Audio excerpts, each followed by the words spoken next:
Starting with tip number 1, embrace your imperfections. Instead of hiding behind your flaws, embrace them, celebrate them. They make you relatable, they make you unique.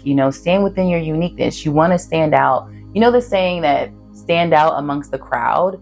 This is where you can stand out amongst the crowd by embracing your flaws, embracing your imperfections. I think they are the things that truly make us special.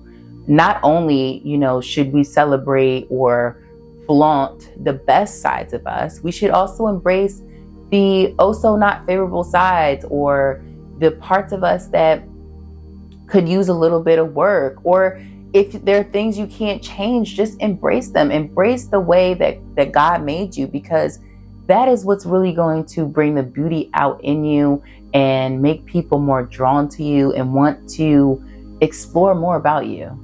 You also want to practice vulnerability. I'll be honest, this was one that was a little challenging for me starting out, because I wasn't really a vulnerable person, or it was just hard for me to be vulnerable because I've always wanted to, not even wanted to, but I fell naturally into the role of being the backbone for a lot of people, or being the strong one for people, being there for people, right? Always being a reliable source. And for me, whenever I needed to be vulnerable or express things that I probably didn't want to burden other people with, I learned that it's not a burden to be vulnerable.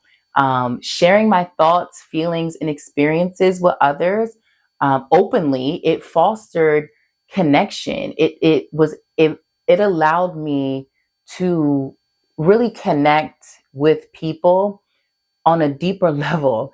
And I think that is a really great way to become magnetic and also stand within your authenticity, because it allows people to humanize you and see you as someone who is not perfect. You do go through things just like everyone else. And if you are able to practice being vulnerable, I think that will also allow others to see you in a different light and just be more empathetic with you and have compassion for you. And that's something that we all have as a human race, right? And one of the ways that I started to open the doors of vulnerability is through journaling, and journaling my thoughts, journaling my feelings, journaling different experiences, and then being able to share them with family or with friends, or just people in my life, in my circle, that I felt safe to be vulnerable with and share these things with. And it definitely it definitely ignites a level of magnetism that I think if you all embrace that part of you and dig deeper and look for that deep connection through vulnerability, it'll definitely brighten up that aura for your charisma.